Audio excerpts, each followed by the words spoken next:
미국 주식 5년 수익금만 4천만원입니다. 하지만 저도 처음엔 이상한 종목들을 사서 1,000만원 이상 날려본 평범한 직장인이었습니다. 지난 영상에서 1억 6천만원의 자산 구성을 보여드린 만큼 오늘은 그 중에서도 제 자산의 핵심인 미국 주식 1억 원어치가 구체적으로 어떤 종목들로 채워져 있는지 소개해드리려고 합니다. 2021년부터 5년간 흔들리지 않고 미국 주식에만 집중해왔는데요. 그동안 정말 많은 일들이 있었습니다. 주식을 처음 시작했을 땐 아무것도 몰랐는데요. 그저 제 눈에 익숙하다는 이유만으로 디즈니나 나이키 같은 종목들을 무턱대고 샀다가 꽤 큰 돈을 잃기도 했죠. 하지만 지금 제 계좌는 그때와는 완전히 다릅니다. 확실한 투자 원칙을 세운 덕분에 당장 내 주머니에 넣은 돈은 아니더라도 계좌에 찍힌 평가 수익만 약 4천만원에 달합니다. 5년이라는 시간 동안 수많은 종목을 사고 팔며 시행착오를 겪었지만 결국 제 계좌에 끝까지 살아남은 건 압도적인 실적을 증명해낸 기업들이었습니다. 오늘은 제가 현재 보유하고 있는 종목들이 무엇인지, 그리고 수많은 유혹 속에서도 왜 이 종목들만큼은 끝까지 놓지 않고 있는지 그 이유를 하나씩 들려드리겠습니다. 알파벳 A와 C 합산 약 3,350만원, 마이크로소프트 1,670만원 정도의 금액을 보유 중에 있는데요. 원금은 비슷하지만 알파벳의 수익률이 압도적으로 높은 200%가 넘기에 금액 차이가 꽤 벌어졌습니다. 사실 마이크로소프트는 제가 5년 투자 인생에서 처음으로 원백어, 즉 100%의 수익률을 안겨준 정말 고마운 종목입니다. 작년 7월 고점만 하더라도 계좌에 찍힌 100%의 수익률을 보며 참 뿌듯했는데요. 지금은 수익률이 60% 수준까지 내려왔습니다. 아쉽긴 하지만 이 또한 장기 투자의 과정이라고 생각합니다. 하락의 이유를 간단하게 말하자면 돈을 너무 쓴다는 것인데요. 막대한 자본 지출로 인해 매출은 잘 나오지만 인프라 구축 비용이 워낙 커서 마진이 깎일 수 있다는 우려가 시장에 퍼졌기 때문입니다. 마이크로소프트의 AI 플랫폼인 코파일럿이 시장의 기대만큼 성장하지 못하자 클라우드 애저의 성장둔화 우려가 생긴 것이 최근의 하락에 불을 지폈습니다. 반면 구글 역시 천문학적인 자본 지출을 하고 있지만 아마존과 마이크로소프트의 클라우드 성장률이 꺾이는 반면 구글 클라우드는 지난 실적에서 클라우드 매출 성장률이 48%를 달성하며 마이크로소프트의 39%보다 높은 성장률을 기록했습니다. 또한 자체 AI 칩인 TPU도 설계하는 것이 엔비디아에 전적으로 의존하는 다른 기업에 비해 큰 장점이라고 시장은 판단한 것으로 보입니다. 뿐만 아니라 챗 GPT보다 구글의 제미나이를 선호하는 현상이 일어나기 시작하며 다른 빅테크에 비해 순조로운 상승세를 보여주었습니다.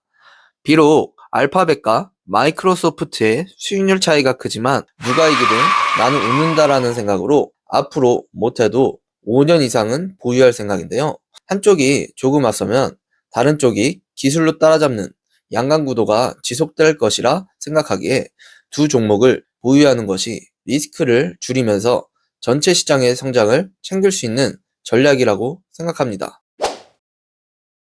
다음은 흔히 말하는 반도체 장비 끝판왕 ASML과 파운드리 1위 기업 TSMC입니다. 사실 ASML은 네덜란드 기업이고 TSMC는 대만 기업이기에 미국 주식이라고 말할 수만은 없지만 ADR로 미국 시장에 상장되어 있는데요. ADR이란 미국 시장용 외국 주식 교환권으로 외국 기업도 미국 주식처럼 똑같이 매수할 수 있는 주식들이라고 생각하시면 편할 것 같습니다. 두 기업 모두 슈퍼 을이라고 할 만큼 반도체 주식에 관심이 있으시다면 한 번쯤은 들어보셨을 것 같습니다. 물론 한국도 삼성전자와 SK하이닉스를 필두로 굳건한 반도체 기업이 있지만 개인적으로 국내 주식은 선호하지 않기에 ASML과 TSMC를 선택하였는데요.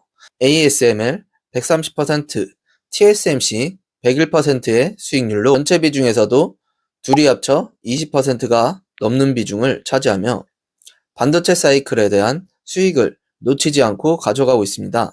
최근 1년간의 상승률을 본다면 삼성전자와 SK하이닉스에 비해 적은 수익을 보여주고는 있지만 TSMC는 압도적인 파운드리 1등 기업 ASML은 EUV 노광 장비를 전 세계에서 유일하게 생산하여 삼성전자의 이재용 회장도 장비를 받기 위해 직접 찾아가는 회사입니다.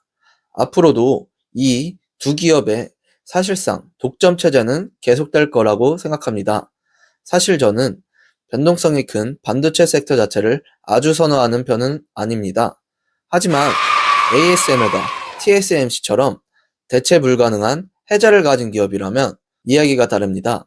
빅테크 종목들처럼 이들도 제 포트폴리오의 든든한 한 축으로서 끝까지 함께 갈 장기 투자 종목으로 보유하고 있습니다. 먼저 팔란티어입니다. 이번 미국의 이란 공습에서도 AI 데이터 분석과 전술 지원으로 핵심적인 역할을 수행하며 주목받은 소프트웨어 회사죠. AI 시대에 절대 빠질 수 없는 기업이라 생각해서 1년 전부터 조금씩 비중을 늘려가며 모으고 있습니다. 다음은 엠러빈입니다. 원래 주식과 사랑에 빠지면 안 된다 하지만 저는 이 회사가 차세대 AI 광고 시장의 중심이 될 거라 믿고 1년 정도 꾸준히 투자해왔습니다. 작년엔 S&P 500 편입 이슈로 수익률이 80%까지도 치솟기도 했지만 최근 SEC 조사 같은 개별 악재로 주가가 조금 지지부진한 상태입니다. 하지만 전 이들의 AI 엔진인 악손의 실적 성장을 믿기에 오히려 지금은 수량을 늘릴 기회로 보고 있습니다. 다음은 정말 생소하실 트랜스다인 그룹입니다. 항공기 엔진 부품을 독점 생산하는 하늘 위의 독점 기업입니다. 주가 상승도 좋지만 무엇보다 비정기적으로 한 번씩 터지는 10만원 상당의 화끈한 특별 배당이 정말 매력적이라 2년 넘게 묵묵히 보유 중입니다. 마지막으로 명품 중에 명품 에르메스입니다. 사실 전 명품을 좋아하지도 가지고 있지도 않습니다. 하지만 에르메스는 인플레이션 시기에 원가가 올라도 가격을 더 올릴 수 있는 무서운 기업이라 믿고 매수했습니다. 비쌀수록 더 갖고 싶어지는 그 사기적인 브랜드 파워를 믿은 거죠. 비록 지금 주가는 제 생각과 다르게 흘러가고 있지만 적어도 치킨값 정도의 배당금은 꼬박꼬박 챙겨주며 저를 위로해주고 있습니다.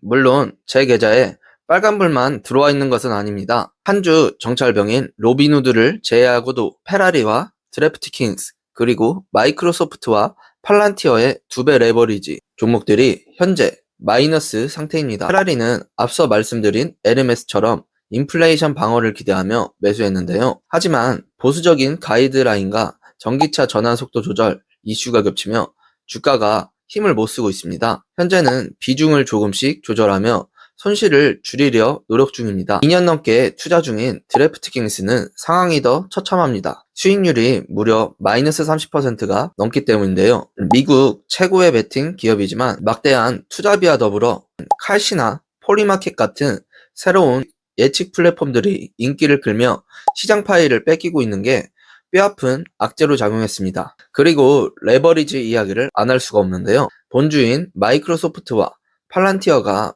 많이 하락했을 때 욕심을 내어 2배 레버리지인 MSFU와 PLTU를 담았습니다. 팔란티어 레버리지는 물타기를 통해 어느 정도 회복했지만 마이크로소프트 레버리지는 물을 탈수록 점점 더 깊은 수렁으로 빠지는 느낌이라 지금은 반포기 상태로 방치 중입니다. 만약 이런 마이너스 종목들만 있었다면 정말 암담했겠지만 앞서 보여드린 탄탄한 우량주들이 든든하게 버텨주고 있기에 이런 변동성도 견뎌낼 수 있는 것 같습니다.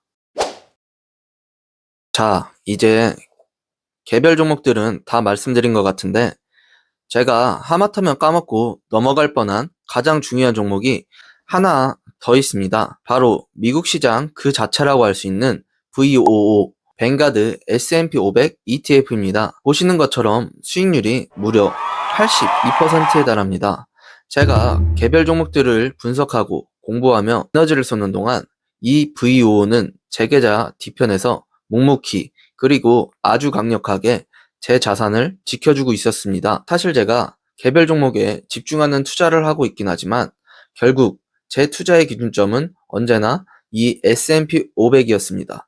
개별 종목이 아무리 화려해도 시장의 평균 수익률을 이기지 못한다면 의미가 없으니까요. 80%가 넘는 이 수익률은 제가 5년 동안 시장의 변동성에 흔들리지 않고 무겁게 버텨온 인내의 훈장 같은 수치라고 생각합니다. 빅테크나 반도체처럼 화려하진 않아도 제 포트폴리오가 흔들리지 않게 깊게 뿌리를 내려준 이 VOO가 있었기에 지금의 1억 포트폴리오도 가능했습니다. 오늘 제 계좌의 민낯을 다 보여드렸는데요. 누군가는 200%가 넘는 수익이 난 알파벳을 부러워하실 수도, 또 누군가는 마이너스 30% 종목들과 레버리지들을 보며 혀를 차실지도 모릅니다. 하지만 제가 5년 넘게 미국 주식을 하며 깨달은 가장 큰 진리는 결국 시장을 이기는 건 내 머리가 아니라 시간이었다는 겁니다. 제가 알파벳으로 이런 수익을 낼 수 있었던 건 제가 주식 천재이고 주식 차트를 잘 봐서가 아니라 그저 하락을 하든 상승을 하든 매수한 종목을 믿고 5년이라는 시간을 묵묵히 견뎌냈기 때문입니다. 오늘 영상이 도움되셨다면 구독과 좋아요 부탁드리고요. 다음 영상에서는 오늘 다 못한 이야기, 절세 혜택의 끝판왕이자 제가 매달 100만원씩 꼬박꼬박 채우고 있는 ISA 계좌의 구체적인 운영 상황과 종목들을 들고 오겠습니다. 지금까지 날개 달린 호랭 날다로였습니다. 감사합니다.